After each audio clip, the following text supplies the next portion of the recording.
Hello and welcome back to Nick Talks. The 2021 census data hit the news last month, so I had a quick look. Very surprising, to me anyway.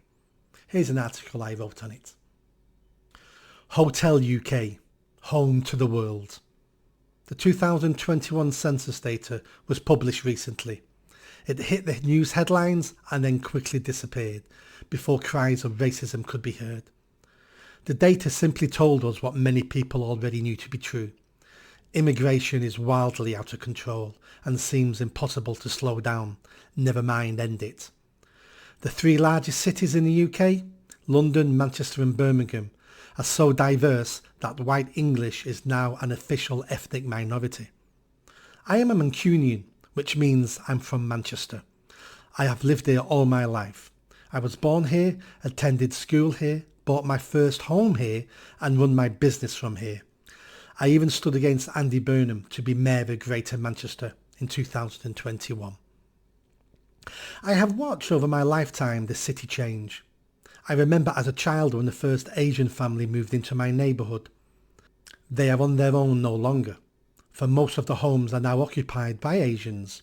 We have mosques, Indian food shops and immigration services in the shops that once contained white British businesses. I am not commenting if this is good or bad, it is just a fact.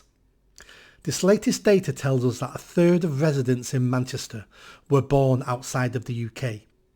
1 in 3, this is incredible. This is not 1 in 3 people are descendants of an immigrant, like me, but a third of the residents of this city were not even born in this country. Truly shocking. The UK has become a hotel as opposed to a home. It is no surprise that newly arrived people treat our country as we would treat temporary accommodation. We do not treat hotels with care, for we are not invested in longevity of the establishment. We are only interested in the here and now. Imagine if our country collapsed overnight and we became Albania. The exodus from this island by the newly arrived would dwarf the Hebrew exit from the land of the Pharaohs. The UK is convenient and beneficial. It is not home. Let me put to bed the myth that migrants come here to contribute to the UK. They do not. They come to secure a better life than they would have had in their home country. This was exactly the reason why my father came to the UK.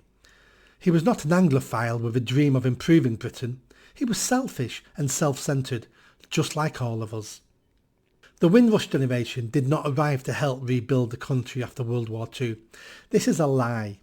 They came as economic migrants because Caribbean islands were poor and unemployment was high. Their governments encouraged this migration and even offered loans to cover the travel costs.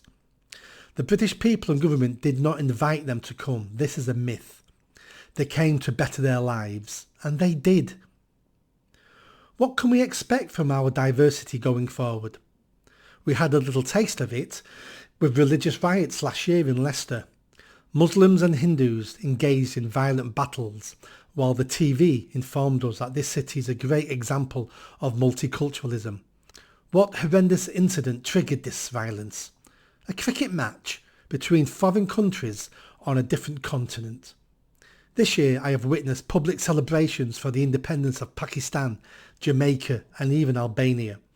Politicians, media and organisations came together to celebrate the history of foreign countries. Ironic that no one wants to live in these countries, hence why their people live here. Maybe they like a good party, so will celebrate British events. This is not true, for if you look at the queues to pay respect to our late Queen, it was almost completely white people. The only time you saw a black or brown face was when the press needed an interview and the correct needle was found in the haystack. Foreigners do not celebrate Britishness. Why would they? History shows us that violence follows in the footsteps of diversity. Ulster, Palestine, Cyprus, Yugoslavia, Rwanda, Cambodia, the list is endless. English culture is superior to all others. This may sound racist, but it just happens to be true. All you have to do to prove this assertion is to look at our history and values. It is that simple. When we say British, we really mean English, for it was the English who exported their culture to the rest of the UK and then the world. The most powerful and successful country in the world is America, a former colony of the British Empire. The Spanish and Portuguese secured the most valuable lands in the world that contained gold and other resources. We had to settle for the bit they did not want. We took the wastelands of North America and created the utopia that now rules the modern world. We can also look at Canada, New Zealand and Australia if you think the US was a bit of a fluke. No fluke, English culture. Why have I suddenly turned into a white supremacist promoting empire and whiteness? I have not. I have discussed culture, English culture. I do not blame immigrants for wanting to come to the best country in the world. It is only natural if your ancestors have not gifted you a better homeland. Yet, I feel we are failing these people just as their ancestors did. We allow immigrants to settle in the UK and keep their culture as if it will not have a damaging effect. It will, it does. We may import the third world, but we do not have to preserve it. Pruning encourages healthy growth. England is not a hotel. It is not an international airport lounge. It is not a waiting room until decisions are made about where to live next. England is home to amazing people and culture. We cannot allow others to destroy the very reason why they came here in the first place. This is madness. A lifeboat can only hold a certain number until it is as dangerous as the vessel being evacuated. Many rescue boats sink under the weight of the desperate. Let me leave you with a question. If England becomes no more, where do the English go?